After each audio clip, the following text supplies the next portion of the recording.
Hello everyone, this is your daily dose of idiot trying to make a game.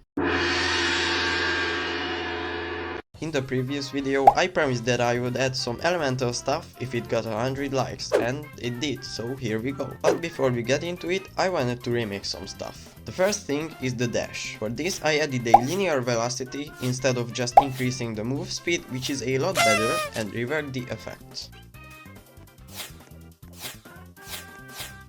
The next thing is the blue bar. For this I just made it automatically recharge instead of only recharging when dealing damage to the enemy. Now I can finally start making the elements. But which one do I start with? Why you don't try adding fire? Alright, I think I'll start with fire. Not that I'm insulted or anything. I started by modeling a scythe. I found this very nice drawing of a scythe with a lot of spikes and I wanted to take some inspiration from it. Since I wanna make my videos a bit longer, I'm just gonna let this time-lapse play out.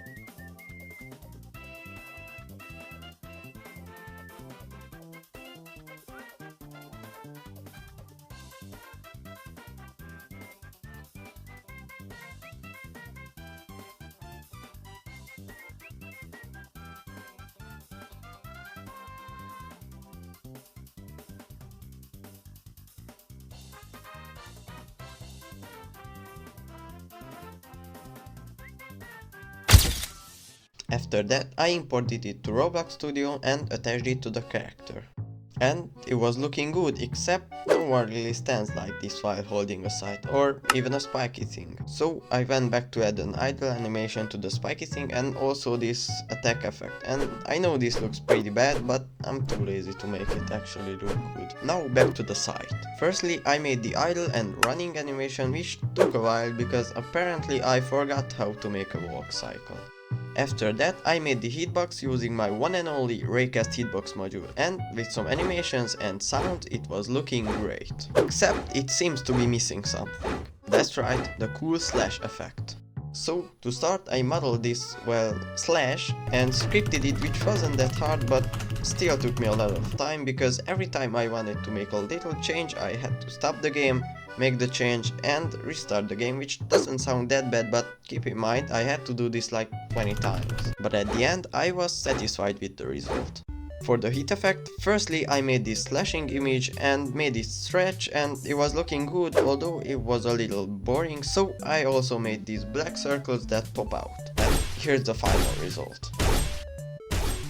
Now let's make the ability. I started by making this lava puddle that appears below the player.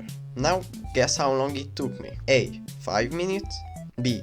15 minutes, C. 50 minutes, or D. 2 hours. Yeah, thankfully it's C and not D, but still 50 minutes for this? Honestly, making it appear was only like 8 seconds and the rest was figuring out what way the scripts are connected to each other. Now let's make it less lame. Firstly, I made this spin animation and for some reason it was looking a bit weird, so I had to shorten it from a 360 to a 350, but there isn't much of a difference, to be honest. Then I got the full circle version of the slash and added it to the mix. And here's how it looks. Now let's move on to the next ability. This ability is called Flame Ball. I got to work by making this hitbox that is always in front of the player. After that I made it damage others using the get parts in part function, which does what the name suggests, gets the parts in a part. I also added a hit sound effect with a random pitch shifter, and this is how it was looking.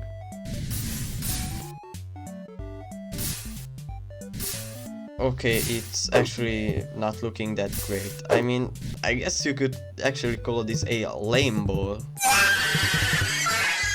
So I made this fireball using... I'm so tempted to say it.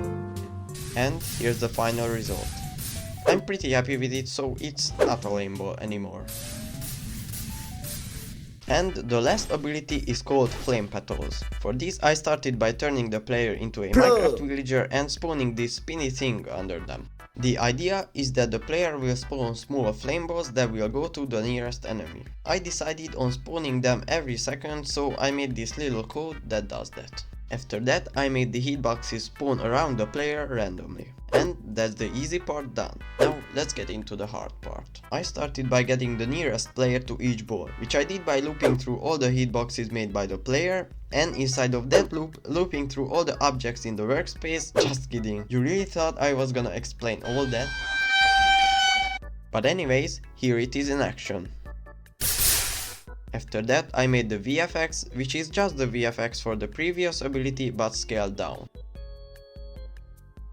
It takes quite a long time to charge, but once you have around 10, you can do quite a lot of damage. Lastly, I wanted to make a weapon and ability selecting system. I started by making this UI, which is not the nicest thing in the world, but it will do for now. After that, I just scripted it and it was surprisingly very simple, even for me. If you enjoyed this video, make sure to like and subscribe, because once again, if this video gets 100 likes, I'll make a third part.